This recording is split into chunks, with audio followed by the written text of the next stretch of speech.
Welcome to my channel के corner.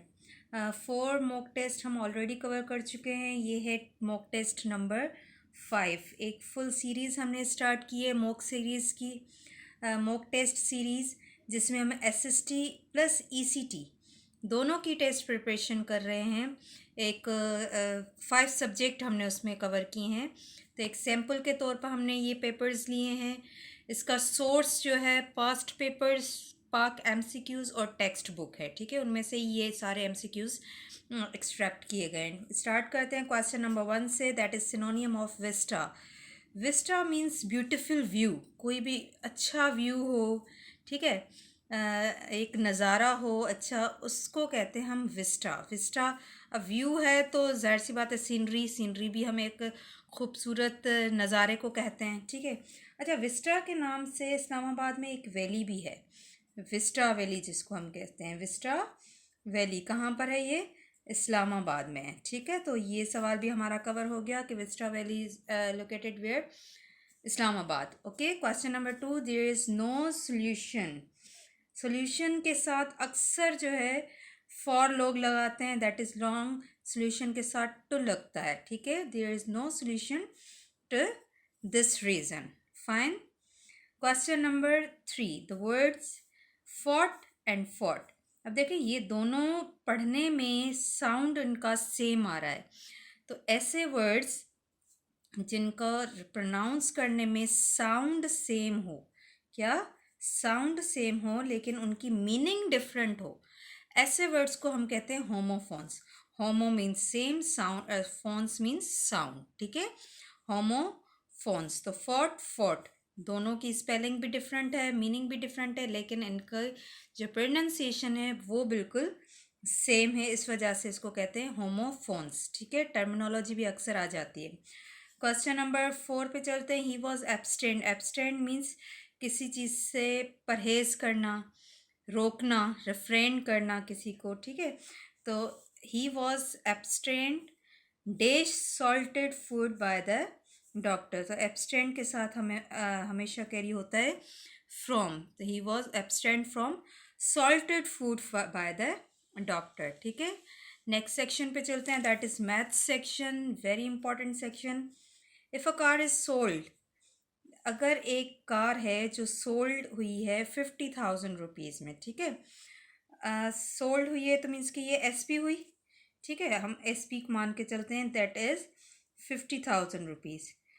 The profit a seller gain. अब इस पे प्रॉफिट उसने कितना गेन किया है? 20%, मीन्स कि प्रॉफिट कितना है? 20%। तो what would be the cost price? Cost price क्या होती है? जिस प्राइस में हम कोई चीज़ ख़रीदते हैं, ठीक है। तो जाहिर सी बात है ये जो सेलिंग प्राइस है इसमें तो प्रॉफिट भी इंक्लूडेड है। अगर इसी में से मैं ये 20% प्रॉफिट एक्सट्रैक्ट कर लूँ, माइनस कर लूँ, तो मुझे कॉस्ट प्राइस मिल जाएगी, ठीक है। तो हमें सिंपली करना क्या है?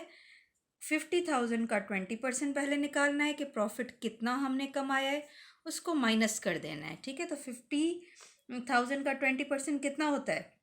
हमें पता है कैसे बाहर निकालते हैं, परसेंटेज निकालते हैं। 20% है, किसकी 20% निकालनी है? 50,000 की। तो हमें से मल्टीप्लाई करके डिवाइड करेंगे 100 से।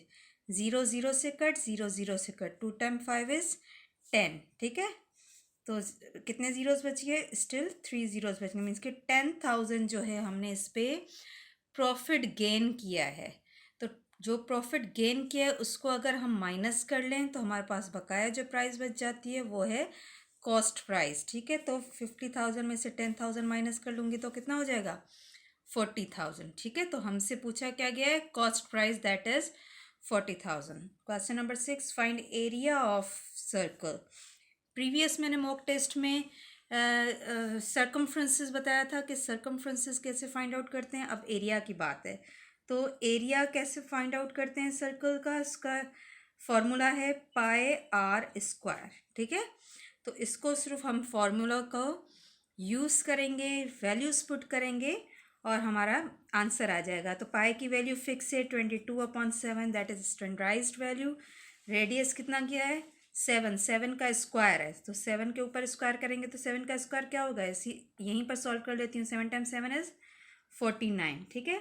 सिंपली हमें इसको सॉल्व करना है। ये ऊपर वाले आपस में मल्टीप्लाई हो जाएंगे, 22 multiply by 49 that is 1078। Divide में 7 है, डिवाइड कर लेते हैं, द आंसर विल बी 154। ठीक है, कैलकुलेट आप खुद कर लीजिएगा, मैंने एक फार्मूला बताया कैसे सॉल्व करते हैं, कैसे वैल्यूज पुट करनी है, तो वो हम उसके मुताबिक हमारा आंसर है 154 सेंटीमीटर स्क्वायर। ठीक है, क्वेश्चन नंबर 7 पे चलते हैं। ये देखें, एक एक्सपोनेंशियल का ये क्वेश्चन है। एक्सपोनेंशियल रूल्स होते हैं, ठीक है। प्रीवियस मॉक टेस्ट में मैंने इस तरीके से दिया था, ये 3 थे और उसके ऊपर कोई पावर था, ठीक है। इस सूरत में यहाँ पर जाहिर सी बात है डॉट है, तो इसका मतलब ये मल्टीप्लाई में है। अगर बेस सेम होता है तो हम सेम लेते हैं, कॉमन लेते हैं बेस, और उनके पावर्स को प्लस करते हैं, ठीक है, प्लस। लेकिन अगर उनके बेस आपस में मल्टीप्लाई में है तो उस सूरत में हम प्लस करते हैं। यहाँ पर बेस एक ही है, उनके पावर्स मल्टीप्लाई में, बेस मल्टीप्लाई में नहीं है। तो जब पावर्स मल्टीप्लाई में हैं तो उनको हम मल्टीप्लाई ही करेंगे, उनको प्लस नहीं करेंगे, ठीक है। तो 2 टाइम 2 इज़ 4, 4 टाइम 2 इज़ 8, तो 3 के ऊपर पावर कितना हो जाएगा, 8। तो ये भी एक एक्सपोनेंशियल रूल है, ठीक है। अगर बेस हमारे मल्टीप्लाई में है तो हम पावर्स को प्लस करते हैं, तो इसका आंसर हो जाएगा 3 पावर 6, ठीक है। और अगर बेस हमारे डिवाइड में है, इसकी जगह अगर डिवाइड आ जाए तो उस सूरत में हम क्या करते हैं, कॉमन लेते हैं और उनके पावर्स को आपस में माइनस करते हैं, तो जो भी आंसर आ जाएगा तो वो उसका आंसर होगा, ठीक है। Question number 8, under root of square root of 7, इसका मतलब है मल्टीप्लाई। स्क्वायर रूट ऑफ 6, इसका अगेन मतलब है मल्टीप्लाई। स्क्वायर रूट ऑफ 42, इसको सॉल्व करना है, ठीक है। तो अब देखें 7 ऑलरेडी, ठीक है, फाइन, हमने लिख लिया, मल्टीप्लाई में मल्टीप्लाई दे दिया। क्या इसके फर्दर फैक्टर्स निकल सकते हैं? अगर फैक्टर्स निकल सकते हैं तो इसके फैक्टर्स निकालें। अगर मैं इसको इस तरीके से लिखूँ, 7 टाइम्स 6 तो 7 टाइम्स 6 इज़ 42 ही होता है, तो इट मीन्स कि मैं इसके फैक्टर्स निकाल सकती हूँ, ठीक है।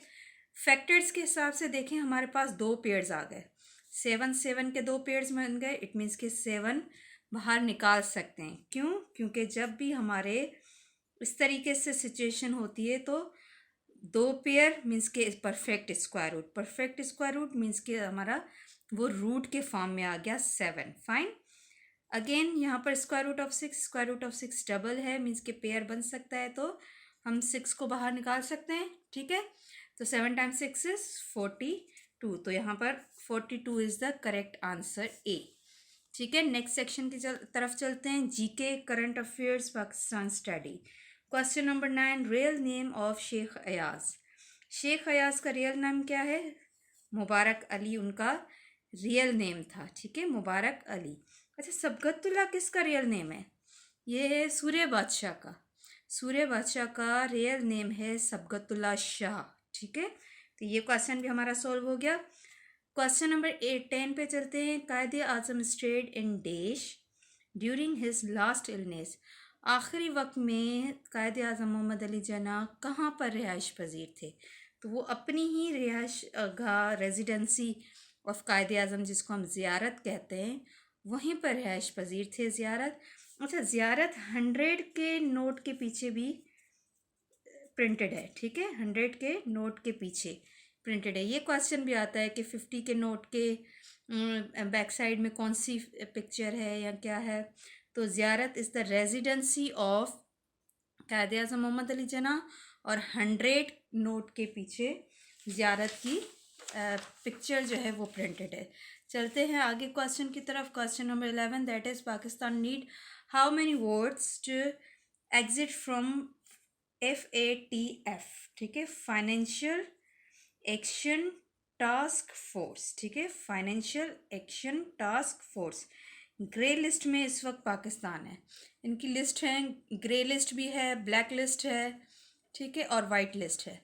तो इस वक्त पाकिस्तान कौन सी लिस्ट में है?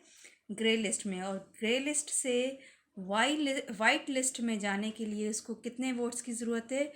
12 वोट्स की ज़रूरत है। कितने में से? आउट ऑफ 39 में से, ठीक है। तो ये क्वेश्चन आप याद रखिएगा के कितने वोट्स होते हैं, इनकी लिस्ट है, ग्रे लिस्ट है, ब्लैक लिस्ट है, वाइट लिस्ट है। तो ग्रे लिस्ट में इस वक्त पाकिस्तान है, उसको वाइट लिस्ट में जाना है, तो 12 वोट्स स्टिल रिक्वायर्ड है, कितने में से? 39 वोट्स में से, ठीक है।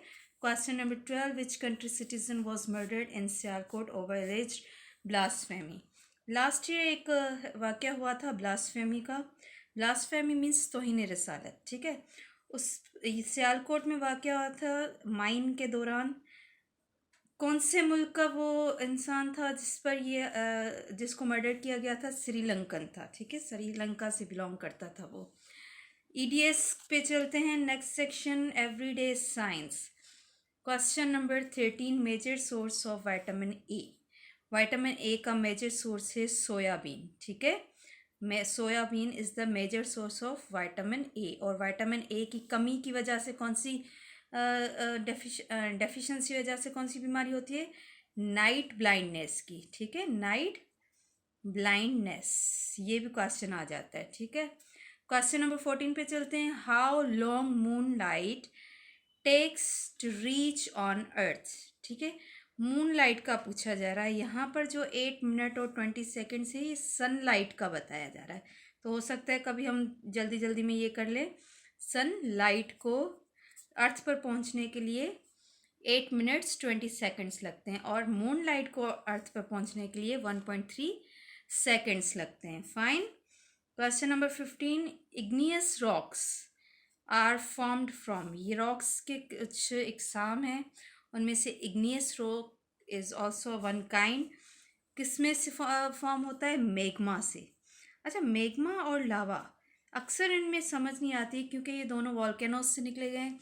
अगर अर्थ के बीनीथ बात करते हैं, अर्थ के अंदर जो मोल्टेड रॉक्स होते हैं वो मैग्मा होते हैं, और अर्थ के सरफेस पे जो मोल्टेड रॉक्स होते हैं वो लावा होते हैं, ठीक है। तो ये दोनों में डिफरेंस है कि ये बीनीथ ऑफ अर्थ है, ठीक है, बीनीथ ऑफ अर्थ, और ये अर्थ सरफेस भी होते हैं दोनों ये मोल्टेड रॉक्स ही, ठीक है। Question number 16, that is Ganymede natural satellite. Natural satellite हम किसको कहते हैं? मून्स को कहते हैं, ठीक है। गैनीमेड उस मून का नाम है। कौन से मून का नाम है? कौन से प्लेनेट के मून का नाम है? जुपिटर के प्लेनेट के मून का नाम है। और सबसे मैक्सिमम किसके पास मून है? सैटर्न के पास, ठीक है। सबसे ज़्यादा, जो कि इस वक्त एवरेज 146 है मून्स, ठीक है। वीनस के पास नो मून, एक भी नहीं है। तो ये भी एक एक्स्ट्रा इन्फॉर्मेशन होगी आपके पास। क्वेश्चन नंबर 17 पे चलते हैं, कंप्यूटर का पोर्शन है। Default page size.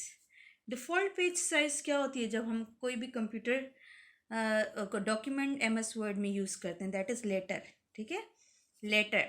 ये डिफ़ॉल्ट जो है पेज साइज़ होती है, जिसको हम नॉर्मली चेंज भी कर देते हैं A4 फॉर्म में या लीगल फॉर्म में, लेकिन normally letter size is the default page size in the MS word document. Fine. Question number 18, shortcut key to save as, not सिर्फ सेव। अगर सेव कंट्रोल एस करेंगे तो ये सेव की है, हम सेव एस की बात करें तो सेव एस की जब बात करें तो शॉर्टकट कीज़ F12 फंक्शनल की है, जो ऊपर बिल्कुल टॉप पे होती हैं, इस तरीके से लिखी हुई होती है। फंक्शनल कीज़ में से ये एक की है। F12 is the shortcut key for save as. What? Save as the document of MS word. Fine. Question number 19 पे चलते हैं। The basic unit of worksheet in which you enter the data in MS word. MS word इस तरीके से कोई sheet होती है, ठीक है, इसमें छोटे छोटे यूँ सेल्स बने होते हैं, इसके रोज़ और कॉलम्स का कॉम्बिनेशन होता है। तो उसका बेसिक यूनिट क्या हो गया? ये एक सिंगल सेल, ठीक है। तो cell is a basic unit for what? For the worksheet of the MS excel. Fine. Spreadsheet तो टोटल 3 जो है स्प्रेडशीट होती हैं डिफ़ॉल्ट। मैक्सिमम हम कर सकते हैं ऐड, लेकिन बाय डिफ़ॉल्ट 3 स्प्रेडशीट्स होती हैं, जो बिल्कुल लेफ़्ट साइड में यहीं पर होती हैं MS एक्सेल की, ठीक है। शीट 1, शीट 2, शीट 3 के नाम से। क्वेश्चन नंबर लास्ट है हमारा CRT stands for cathode ray tube. ठीक है, cathode ray tube A option हमारा बिल्कुल करेक्ट है। Thank you so much. ये हमारी मॉक टेस्ट नंबर 5 थी। और भी सीरीज आती रहेंगी। Stay connected with my channel. अभी तक आपने मेरा चैनल सब्सक्राइब नहीं किया तो kindly subscribe my channel. Thank you.